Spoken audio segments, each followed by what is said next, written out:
Sure. The average dyno cell in our industry contains a rolling road, and for ventilation normally relies on a few small portable fans, has almost no exhaust extraction at all.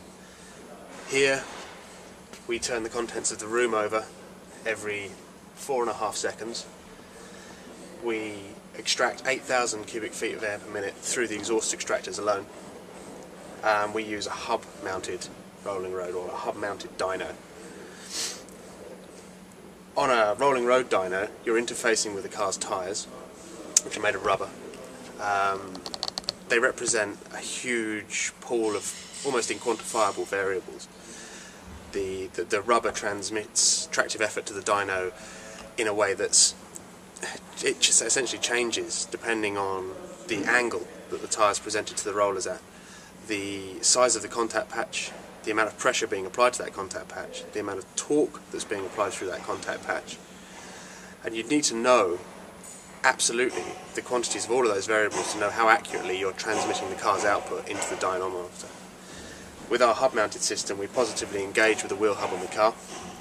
So every time we bolt up to a car, we're 100% engaged. There's never any slip, there's never any change in losses, because there are no losses, and it's a standard coupling every single time.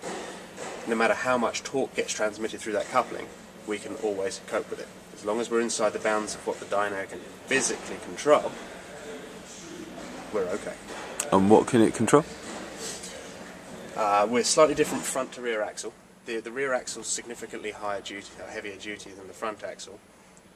The rear axle can cope with steady state just over 4,000 Newton meters. On a sweep, i.e. advancing over time, an average length of, say, advancing from 0 axle speed to, let's say, 250 miles an hour over a period of a minute, it could handle twice that. In four-wheel drive mode, we don't need quite such a heavy axle at the front because the forces are split in half. The way we approach it is that we move this axle to the front if we've got a big front-wheel drive car, or to the rear if we've got a big rear-wheel drive car. And in four-wheel drive mode, these are exactly half the size of the units at the rear. They can handle half the amount. Sam? Probably the most important part of our testing is our data capture.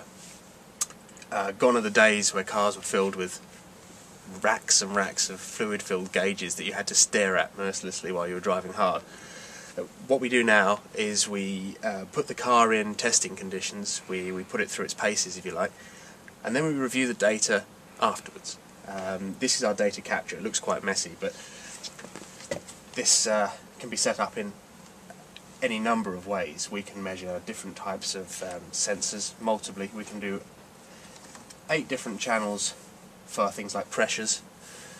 That might be fuel pressures or oil pressures or gas pressures all around the system, and we can monitor 8 channels simultaneously.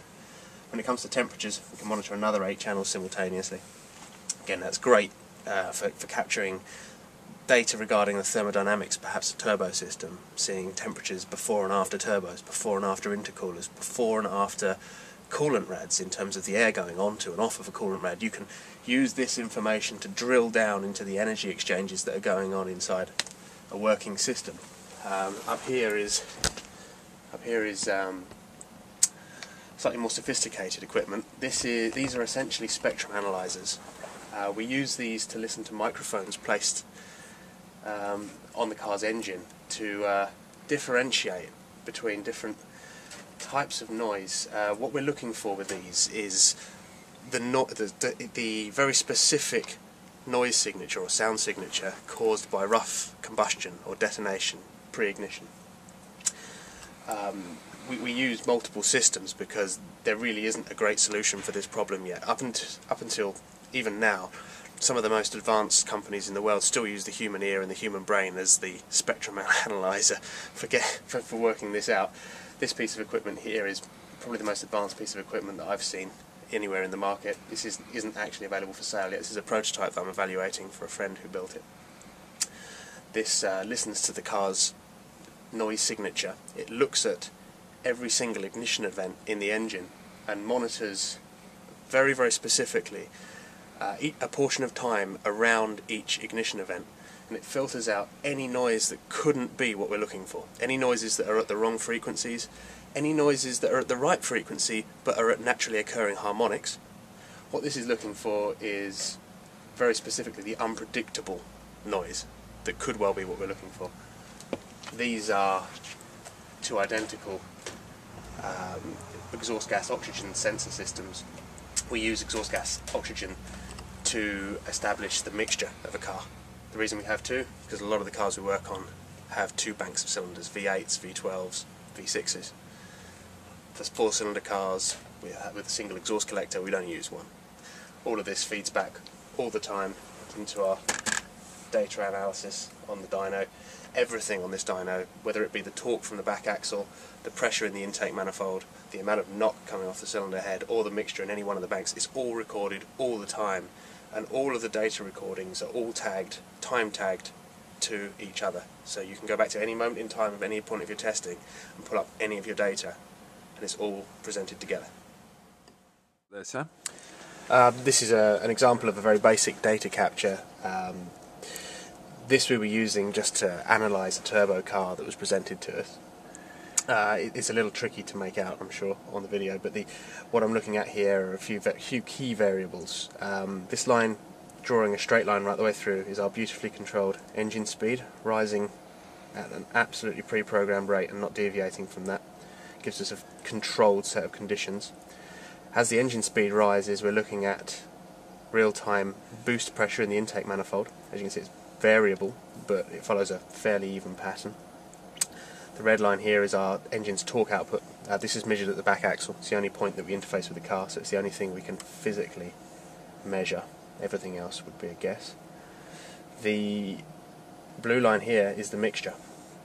Now we can see essentially the intake manifold pressure, the rear axle torque, the engine speed, and the mixture. These are the absolute bare minimum variables for letting somebody know whether a car is in a good place or a bad place.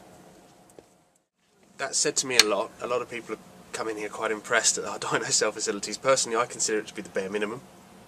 I don't have anything in here I don't absolutely need. This really is just a tool to do a job. You need to run a car in a calm and controlled environment. You need to be able to make adjustments to that car without any variables playing with you. You need to be able to take accurate measurements of that car while it's in action. You need to be able to review the data live, real time, and react. I can't think of another way of doing this as well as this. I know a lot of friends that work around the world in various conditions, and they have to work with less equipment than this, and not one of them is happy that their results are good. I am happy that my results are good.